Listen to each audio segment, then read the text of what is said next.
चावल के 7 दाने जल के पात्र में डाल लीजिए और मात्र 5 पुष्प सफेद जल के पात्र में डाल लीजिए। दुर्वा के 3 बट, एक लंबी सी, यहां तो अभी दुर्वा नहीं है, पर एक लंबी सी जो दुर्वा होती है, दुर्वा में 3 गांठ पड़े, लंबी डंडी होगी तो 3 गांठ अपने आप आ जाएगी। 3 बट वाली दुर्वा उस जल के अंदर डाल लीजिए और शंकर के मंदिर में जाकर उस जल को समर्पित कर दीजिए। जल समर्पित करना है, ये वाला जो जल चढ़ाएंगे आप शंकर को, जैसे शिवलिंग सामने है और जल का पात्र अपने हाथ में है तो उल्टा जल चढ़ाएंगे, ऐसे आपकी ओर मुख करा हुआ कलश भगवान शिवलिंग पर आप चढ़ाएंगे उल्टा के बाद। ऐसा आपके जीवन में ऐसा लगने लगे कि हाँ बहुत कष्ट है, कर्जा भी बढ़ गया, तकलीफें भी बढ़ गई, बहुत दुख भी बढ़ रहा है, कहीं परिवार सही नहीं चल रहा है, तो प्रयास करते रहा करो। हफ्ते में एक बार 1 चावल का दाना जल के पात्र में डाल लिया, 1 काली मिर्च जल के पात्र में डाल ली और उस जल को ले गए, थोड़ा सा चंदन का छींटा डाल दिया, ले जाकर शिव जी को समर्पित कर दिया। शंकर को जल चढ़ाने के लिए 5 स्थान हैं जहां शिव को जल चढ़ाया जाता है और शंकर उस जल को स्वीकार करते हैं, जिसको पंचगंगा कहा गया। 5 स्थान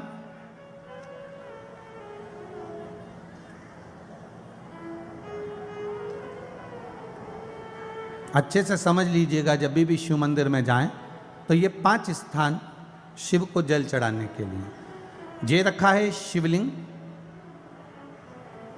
गोल जलाधारी, ये चरण जहाँ से पानी नीचे की ओर जाता है।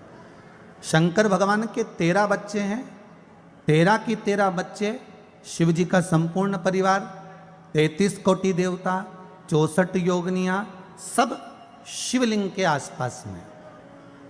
आप शंकर जी के मंदिर में जाकर ये कभी ना विचार करना कि पार्वती जी को ढूंढना पड़ेगा या गणेश जी को ढूंढना पड़ेगा या कार्तिकेय जी को ढूंढना पड़ेगा या भैरव को ढूंढना पड़ेगा। हमें शंकर के मंदिर में जाकर किसी देवता को ढूंढने की जरूरत नहीं है। जहां शंकर भगवान का शिवलिंग रखा हुआ है वो माता जी का हस्तकमल है, माता पार्वती जी का स्थान है। जहां शिवलिंग रखा है वो शंकर भगवान है।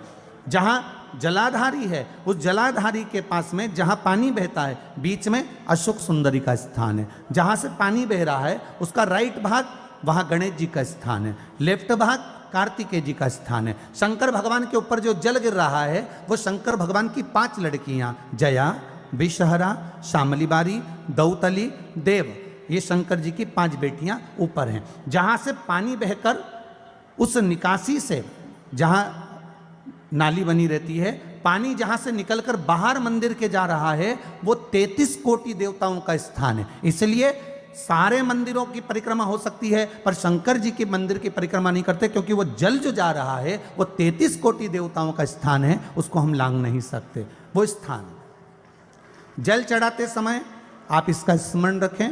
पानी का जब पात्र लेकर जाते हैं मंदिर के अंदर, सबसे पहले शिव जी का जो जलाधारी है उसमें राइट भाग पर अपनी मनोकामना कर कर जल चढ़ाएं, फिर लेफ्ट भाग में चढ़ाएं रोग मुक्ति के लिए। अशोक सुंदरी की जगह पर चढ़ाएं, ये 3रा स्थान। 4था स्थान माता पार्वती जी का जो कटी भाग है जहां पर शिवलिंग रखा हुआ है उस भाग पर जल चढ़ाएं, 4था भाग। 5वां भाग शंकर जी के ऊपर चढ़ाएं। ये 5 जगह पर जल क्रम वाइज चढ़ाएं। आप लोग जाते हो डायरेक्ट जाकर शंकर जी पे जल उंडेल करा जाते हो, सीधे गए और शिव जी पे जाकर आपने जल चढ़ा दिया।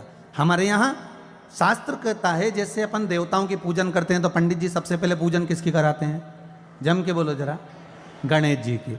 गणेश जी के बाद पूजन कराते कराते कराते कराते कराते कराते आगे के सारे देवता कराते कराते कराते कराते फिर इन पर पहुंचते हैं। आप डायरेक्ट मूल पूजन कराते कराते कराते कराते कराते कराते आगे के सारे देवता कराते कराते कराते कराते फिर मूल पूजन पर पहुंचते हैं। आप डायरेक्ट मूल पूजन पे पहुंच जाते हो।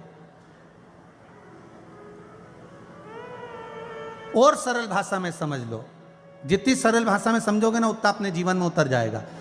इस छत के ऊपर आपको चढ़ना है, निशानी रखी है,